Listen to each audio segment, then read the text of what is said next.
Hey, what's going on there, chat? Today we have a new Arceus video, a video I've been trying to create for a while. I've just been waiting to get the info together, and to be honest, I've been sucked into Elden Ring. I've been playing a lot of Elden Ring, so I'm back.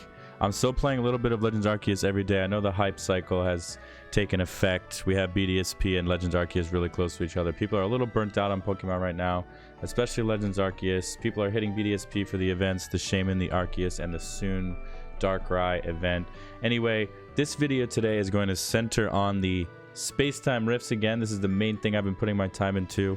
I have this many hours, 430 hours into the game. I've been doing space-time rifts. You can see my space-time shinies right here.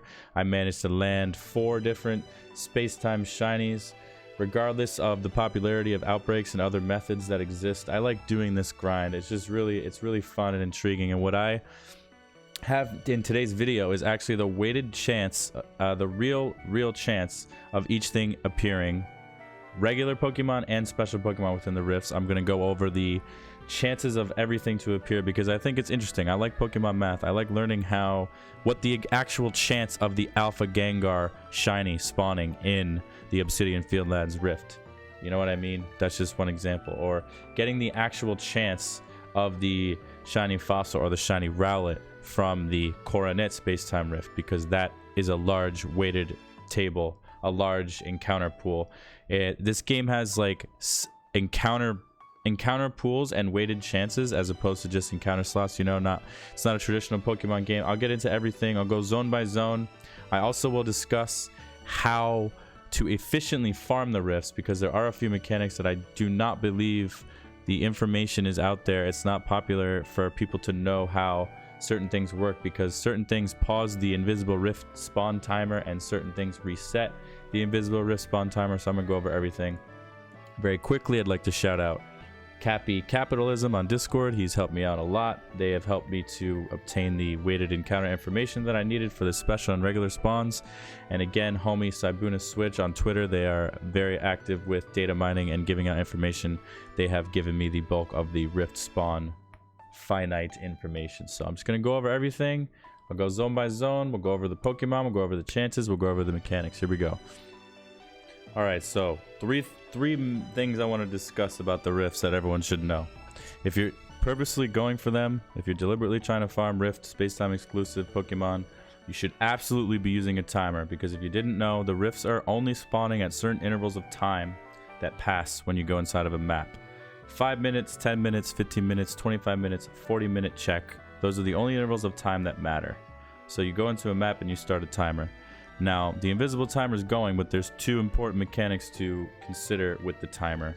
There is intense weather effects, and there's joining Pokemon battles. When you join a Pokemon battle, the invisible rift timer is paused.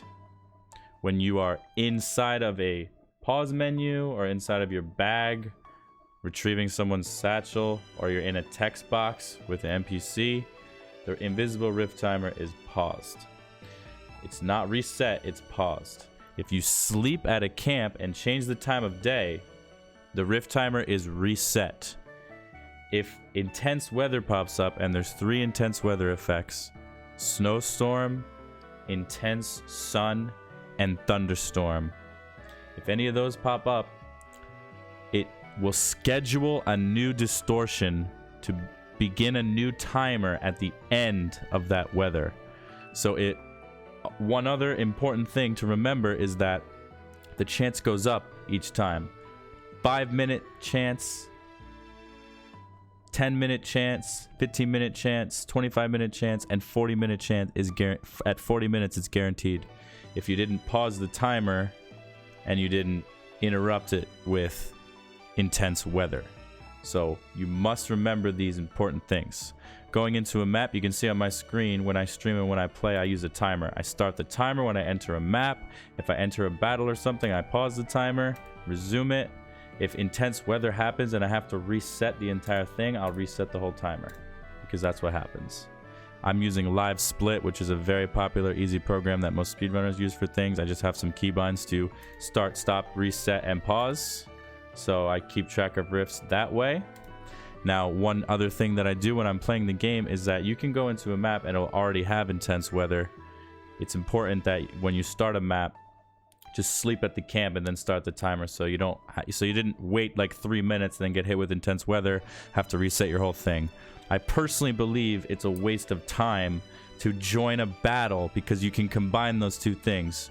You could join a battle to pause the timer when intense weather pops up, so that you can keep that high chance that you may be compiled. Let's say you waited 35 minutes and then intense weather popped up. That's a great time to go into a battle, wait for the weather to end the battle, and then you'll get the 40-minute distortion after it catches up from the time that you paused. But if you waited 35 minutes and then got a 4-minute thunderstorm, that means that it would reset your entire it would reset your 100% 40-minute rift chance. So you must remember these things. The best tips I have are simply use a timer and reset when it's not too late, or just go to a new map. I don't wait more than 15 minutes. I actually don't really do more than 10 minutes. I have a ton of shinies and shiny alphas just from scanning maps, because I'll wait for 10 minutes, and if intense weather comes, I'm not going to go to sleep or go into a battle. I'm just going to leave the map, reset the map, get a new map, get a new timer, just keep cranking. I obviously, waiting around is boring and it sucks. As a content creator, it's even worse. So, I mean, if you're playing other games and stuff, you can leave it running in the background and not care and just look over and see if they get a rift. But if you actually care about getting them in any sort of timely manner, you have to pay attention and you have to use a timer and not get screwed over by weather and battles. I'm now going to go inside each zone and discuss the Pokemon math and the spawn chance of each Pokemon, special and non-special. Special, meaning, you know, Sneasel comes from Obsidian Fieldlands, Cyndaquil comes from Crimson Mirelands, etc. Regular, meaning there's a pool of Pokemon that exists in each zone inside of the rifts. Like I mentioned before, you can get a fully evolved Gengar spawn in the Space-Time Rift of Obsidian Fieldlands. So I'm just going to go over everything that can spawn and all the chances, the alpha chances of spawning and shiny chances with, you know, charm and research and stuff. So here we go. Alright, so first up is the Obsidian Fieldlands. This is where you go to get Johto, Sneasel, and Weavile from the Space-Time Rift. See, I just entered the zone and started my timer. So, in this zone, it's good because Sneasel and Weavile are the only Pokemon that can spawn inside of this special pool.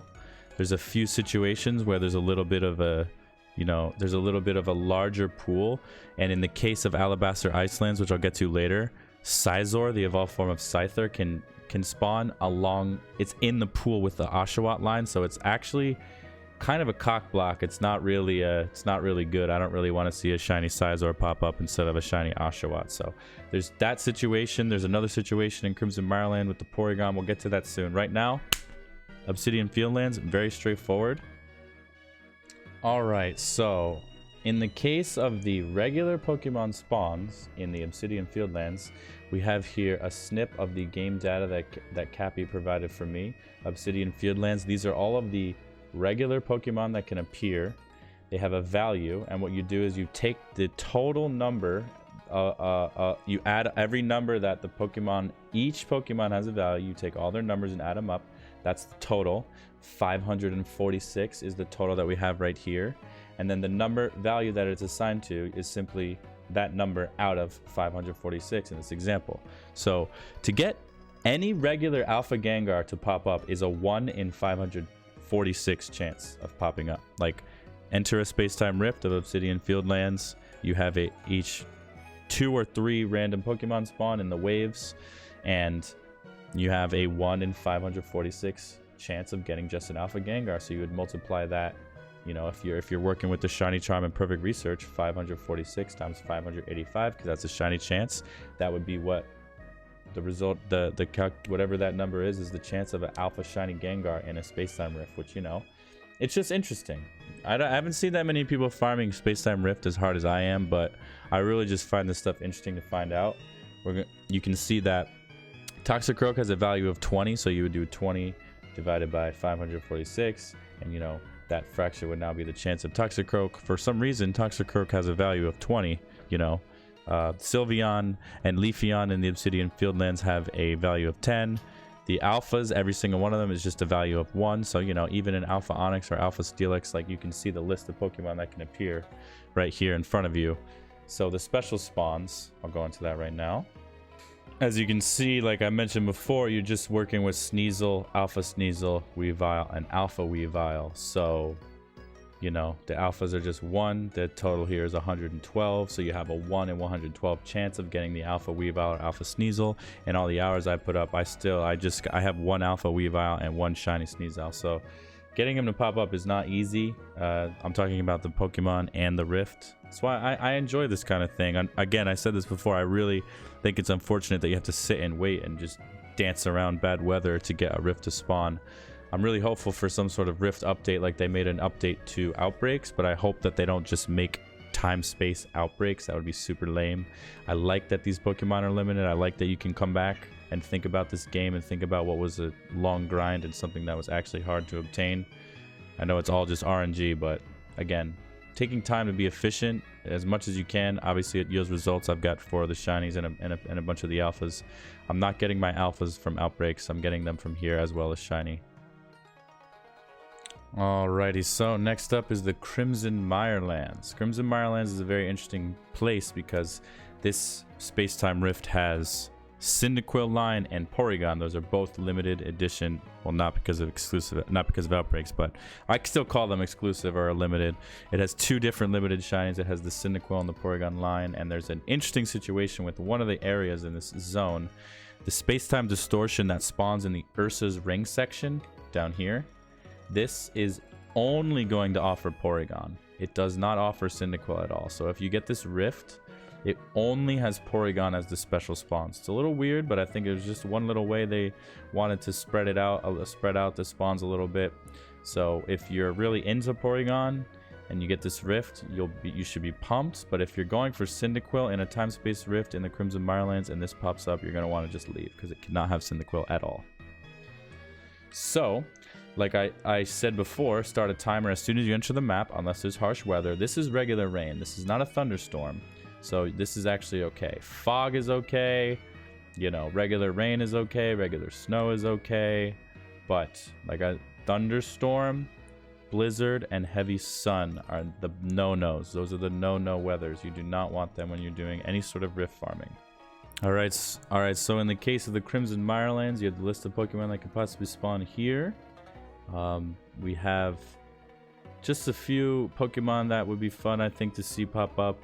The thing is, you get into a situation where there's static alphas, so people don't get excited, but like, think about a shiny alpha Snorlax from Space-Time.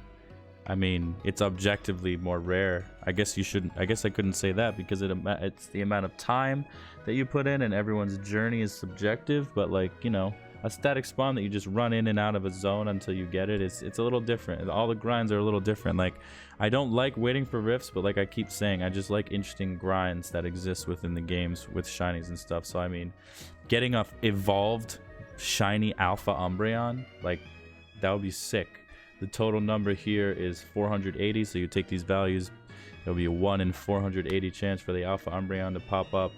And like I mentioned before, with the special spawns, so like I said before, with the Crimson Mirelands, if you get the Ursa's Ring Rift and it's all Porygons, the total number that you're working with is 118. So 1 in 118 for an Alpha Porygon, 1 in 118 for an Alpha Porygon 2, or 1 in 118 for Alpha Porygon Z.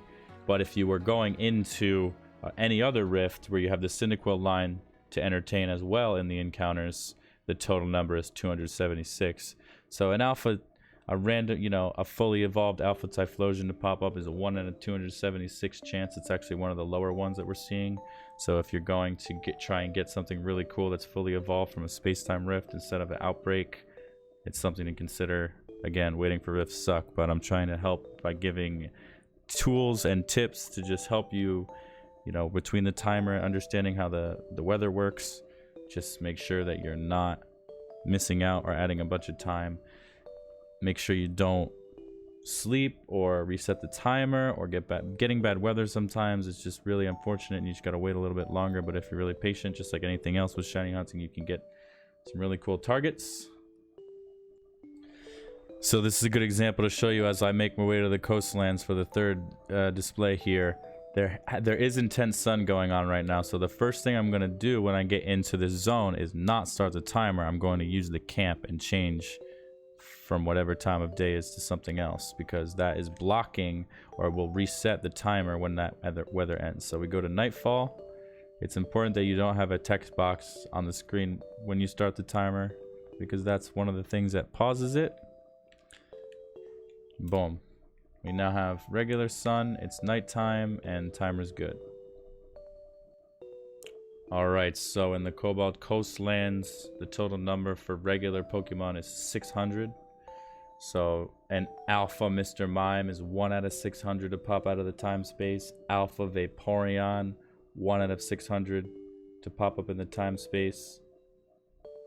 You can see that Kadabra, Rhydon, Skuntank, Carnivine, and Mr. Mime are all labeled as the most common ones, but every alpha in the space-time has the 1 value, so 1 out of 600 for just an Alpha Vaporeon to pop up. Imagine getting that shiny. It'd be pretty hype. I think it's cool just to know that, you know what I mean? I think it's just, that's the kind of thing I like to know when these new games come out, how everything works, what the real chances of things to occur are. We'll go over the special spawns real quick here as well. Remember what I said before about Scizor cock-blocking Oshawott? We have Magnezone cock-blocking the Magnemite and the Magneton, because it's a little different though, because you can get the Alpha Magnezone here. You can't get the Alpha Flying Magnezone. That's what I was going to say, is that you can get a shiny Magnezone from the Magnezone that flies around in Coronet. But if you go into the Cobalt Coastlands Space-Time Rift, this is where you go to get the Alpha Magnezone. So again, there's only a few special spawns there. That's what, 163. The number is 163, so 1 in a 163 chance to get an Alpha Magnezone for your Alpha Living Dex in the Space-Time Rift. And just remember, get off that shitty weather. Alright, so real quick, this is the not special Pokemon in the Coronet Highlands. The total number is 540 here. This is where you can get a fully evolved, you know, shiny Alpha Jolteon or Sylveon, which is pretty hype. I know people love evolutions. Space-Time Rifts has them appearing fully evolved in this game, and getting them alpha and getting them shiny is really cool. I know you can just get Alpha Eevee and whatever from Outbreaks, but I don't know. I just think there's something special and really cool. I know I keep saying this, but I just like, one of the major reasons that hype has died down for all these Pokemon games is because their lifespan gets squeezed so quickly by things that make stuff occur really fast, like Outbreaks give shinies really fast. So yeah, it's really cool and fun, but you know, that's like objectively just low lifespan because you get everything you want really quick. I believe in going for cool targets. I love this game, so I'm gonna go for cool targets. If you love this game and want to rush all the targets, then Outbreaks are your thing. But you know, I can't emphasize enough how much waiting sucks. I don't want handout shinies, but I definitely don't want to wait around for rifts. But here we are. Anyway, like I said, I blast a lot of maps. I have a lot of shinies. I have 300 shinies Pokemon. I have 5 boxes of extra shinies. I have nearly a full box of shiny alpha Pokemon. 4 space-time shinies. I barely run Outbreaks at all, and I just go after these rifts. So let me get through the special spawn situation of Coronet is unique because it has the fossils and the Rowlet line. So with this, like I said, the special spawns is the total number here is 382. That means getting any Decidueye to spawn, you know, is a 5 in 382 chance. Or Alpha Decidueye is 1 in 382 chance. Cranidos, Shieldon, and Rowlet, obviously they have the 100 value here, so they're the most common to pop up. But yeah, getting an Alpha Bastiodon, Alpha Shieldon, Alpha Rampardos, this is a 1 in 382 chance, just straight up. So those are pretty rare, and you can't get these as of right now. You can't get these anywhere else, so you have to wait for the rifts a little bit. And in the background you can see it started as regular weather and now it's snow, which is fine. There's 5 minutes coming up, maybe we'll get a rift.